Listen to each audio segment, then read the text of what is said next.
بسم اللہ الرحمن الرحیم۔ وائس آف پبلک ساتھ آپ کا میزبان اصغر تھیم، سید جواد نقوی اور ریحان طارق کے درمیان ایک پوڈ کاسٹ ہوتی ہے، جس کے بعد اس وقت ملک کا امن سبوتاز ہو کے رہ گیا ہے، اور آپ دیکھیں کہ کیا وجہ ہے کہ جس کی وجہ سے اس وقت اہل سنہ جو ہے وہ اس وقت بہت زیادہ کرب کا شکار ہیں۔ تو آپ اس ویڈیو کو دیکھیں، اس کے بعد بات کرتے ہیں۔ جو شیعہ ہیں وہ حضرت امیر معاویہ کی تکریم کیوں نہیں کرتے ہیں، ادب کیوں نہیں کرتے ہیں؟ ظاہر ہے جو قابل تکریم ہوتا ہے اس کا ادب کیا جاتا ہے نا دین میں بھی۔ جو نہیں ہے قابل تکریم تو قرآن نے بھی جو لوگ نہیں ہیں تکریم کے قابل، تو جو یہ شیعہ کے ساتھ نہیں ہے، یہ شیعہ اہل سنت زیادہ اس موقف پر ہیں کہ وہ نہیں ہے قابل تکریم۔ اہل سنت کی کتابیں شیعہ سے زیادہ ہیں۔ امیر شام کے بارے میں اہل سنت کی تحقیقات ابھی پاکستان میں بھی ہیں، آپ ان کا مطالعہ کریں۔ کوئی مستند ایسا بتا سکتے ہیں جس نے؟ بہت سارے ہیں، میرے خیال میں بہت سارے ہیں ابھی۔ جیسے آپ نے مولانا طارق جمیل کا، مولانا ابوالعلا مودودی کا حوالہ دیا، کیا ان کی کتابوں سے ایسا کچھ ثابت ہے؟ مولانا ابوالعلا مودودی ہی کی مثال لے لیں کہ وہ نہیں ان کو اس طرح سمجھتے جس طرح باقی۔ میں چاہتا ہوں آپ کو ایسا ریفرنس دے تاکہ ہم جا کے اس کو انہی کی کاؤنٹر کتاب چیک بھی کر سکیں۔ انہی کی کتاب خلافت و ملوکیت سب سے بڑا ریفرنس ہے۔ اس میں آپ یہ کہہ رہے ہیں کہ حضرت امیر معاویہ سے متعلق انہوں نے لان تان نہیں کر رہے وہ، لیکن یہ کہ وہ اس لیول پر نہیں ہیں جو خلفائے راشدین یا باقی۔ لیکن جس انداز میں جو لب و لہجہ استعمال کیا جاتا ہے، آپ سمجھتے ہیں وہ جائز ہے؟ یہ ایک الگ بات ہے نا، اس کو اور عنوان سے ہم کریں، لیکن جو تاریخ کا جائزہ لینا ہوتا ہے نا، تاریخ کو اپنے اصولوں کے تحت انسان دیکھتا ہے۔ تاریخ کو عقیدت کے ساتھ نہیں جوڑا جاتا کہ میری عقیدت کسی بندے کے ساتھ ہے تو میں اس کے احترام کروں، میری عقیدت نہیں۔ تاریخ حقائق کی بنیاد پر ہوتی ہے کہ اگر آپ حقائق کو دیکھیں تو پھر آپ اختیار کریں گے کہ تاریخ کا جو کردار ہیں وہ کتنے قابل احترام ہیں اور کتنے قابل احترام نہیں ہیں۔ تو جو اختلاف ہے آغا صاحب، وہ شخصیات پہ ہے یا تاریخ کی تشریح پہ ہے؟ کردار پہ ہے، ہر ایک کے کردار پر ہے کہ ہر ایک نے کیا کردار ادا کیا، کیا رول ادا کیا ہے۔ تو یعنی شخصیات ہی ہو گئی نا؟ شخصیات میں کئی چیزیں آتی ہیں نا۔ شخصیت میں تو اس کا نسب بھی آ جاتا ہے، اس کے پرسنالٹی بھی آ جاتی ہے، ممکن ہے اس کے اخلاقیات بھی آ جاتے ہیں، شخصیات میں یہ ساری چیزیں ہیں۔ لیکن اس کا جو کردار ہے، مثلا ابھی ہم پاکستان میں دیکھیں، شخصیات کا کردار دیکھیں اس وقت موجودہ دور میں، کہ سیاستدان ہیں، مختلف سیاستدان ہیں، ان کا پاکستان کے حوالے سے کیا کردار ہے؟ پاکستان کو نقصان پہنچا رہے ہیں، پاکستان کو فائدہ پہنچا رہے ہیں، مضبوط کر رہے ہیں، کمزور کر رہے ہیں؟ یہ کردار دیکھیں آپ، یہ نہ دیکھیں کہ یہ خاندان اس کا کیا ہے یا اس کے باقی پرسنالٹی کیا ہے۔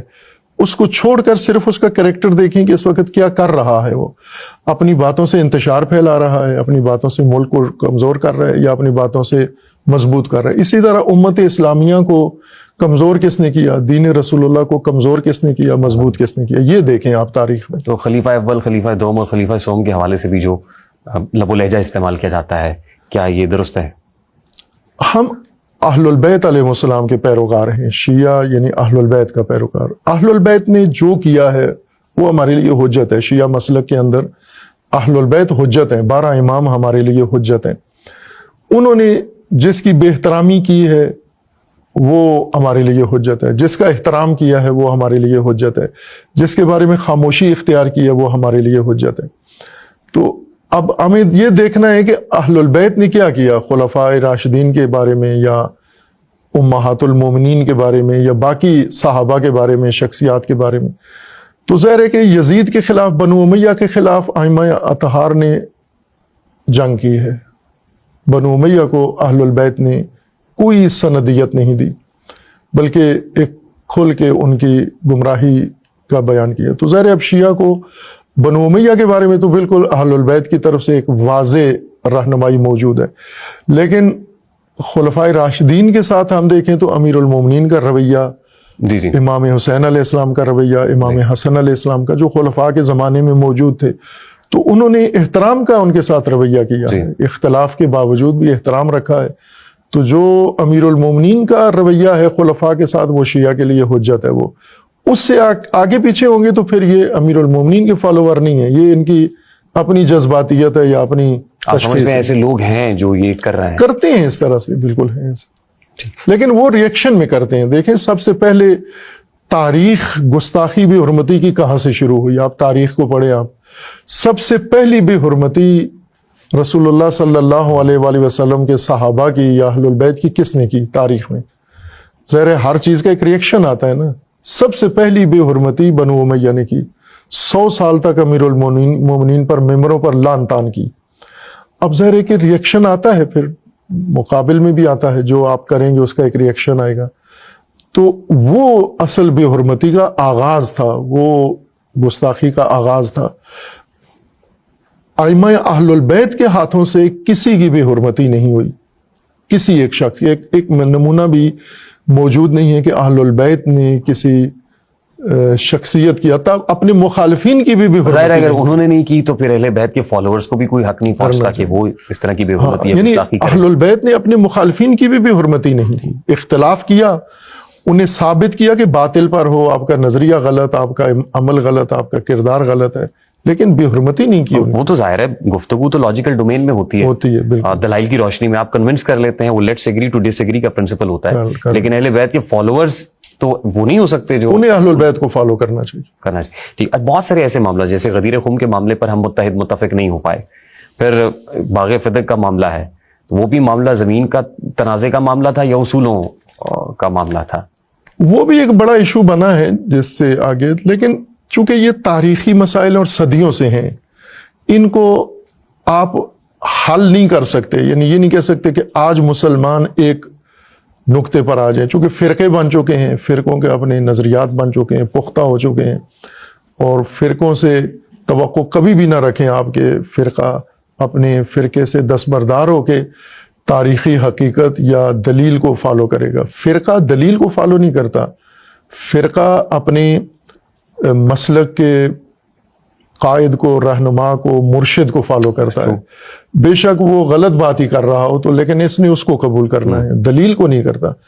دلیل محقق مانتا ہے، فرقے سے منسلک آدمی کبھی دلیل نہیں مانتا، وہ تقلید کرتا ہے. دلیل کے بجائے، دلیل کی پیروی کے بجائے تقلید کرتا ہے. یعنی اپنے بڑے رہنما کو دیکھتا ہے کہ وہ کیا کہتا ہے. دلیل بے شک کچھ اور کہہ رہی ہو، رہنما کچھ اور کہہ رہا ہو، تو وہ مقلد جو ہے وہ ہمیشہ پھر اس کے پیچھے چلے گا، دلیل کے پیچھے نہیں چلے. تو چونکہ فرقے بن چکے ہیں، فرقوں کا مزاج پختہ ہو چکا ہے، اور ہمیں پتہ ہے کہ دلیل کے فالوور نہیں ہیں، تو لہٰذا یہ باتیں جو دلیلوں سے کنفرم ہونا ہے، ثابت ہونی ہے، یہ فرقوں کے سامنے نہیں رکھنی چاہیے. اسی سے فرقہ واریت پھیلتی ہے، پھر وہ عکس العمل دکھاتے ہیں. تو محققین کے لیے ہونا چاہیے، محقق حقائق. فدق کا مسئلہ ہے تو محققین دلائل سے اس کو پیگیری کریں. اسی طرح غدیر کا مسئلہ ہے، خلافت کا مسئلہ ہے، جو بھی ہے یہ محققین کا سبجیکٹ ہے، اور محققین فرقے سے ہٹ کر دلیل کو دیکھیں گے. جس طرح علامہ مودودی رحمۃ اللہ علیہ کہ وہ دلیل کے ساتھ چلے ہیں، فرقہ ان کا اپنا فرقہ ان کے خلاف آ گیا ہے، لعن طعن کی، تکفیر کی اسی کتاب کی وجہ سے. مولانا مودودی کو کہا کہ یہ اسلام سے ہی خارج ہو گئے نعوذ باللہ. کیوں؟ کہ فرقے کو انہوں نے نہیں فالو کیا اور دلیل کو فالو کیا ہے. تو یہ ایک بہترین مثال ہے محقق اور فرقے مقلد کی، فرقے کے مقلد کی، کہ فرقے کے مقلد کا مزاج کیا ہے اور محقق کا مزاج کیا ہے. علامہ مودودی محقق ہیں وہ. اسی طرح دیگر بھی آپ دیکھ لیں. ایک اور بات، علامہ مودودی دیکھیں دیوبند ہیں، جماعت اسلامی کا بھی میجر مسلک دیوبند ہے، باقی بھی دیوبند ہیں، اور علامہ مودودی کی تکفیر بھی دیوبند نے کی ہے، اور انہوں نے جماعت اسلامی کی مخالفت بھی اسی بنیاد پر کی ہے، علامہ مودودی کے نظریات کی وجہ سے. خوب علامہ مودودی نے قرآن کی تفسیر کی ہے، علامہ مودودی نے اسلام کی نظام پیش کیا ہے، تشریح کی ہے، سیاست بیان کی ہے، اور سب کچھ دلیل کے ذریعے کیا ہے.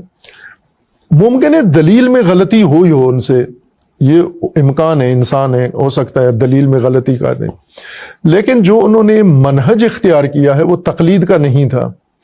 اس وجہ سے اپنے فرقے میں احترام ختم ہو گیا، مقلد نہیں ہوئے، محقق ہوئے. اب ہمیں کس کو دیکھنا چاہیے آج؟ آپ کو کس چیز کو دیکھنا چاہیے؟ جو آپ ذریعہ بنے ہوئے ہیں لوگوں کو آگاہ کرنے کا، میڈیا کا ایک ذریعہ ہے، تو آپ کو محقق کی آراء کو زیادہ ہائی لائٹ کرنا چاہیے، بجائے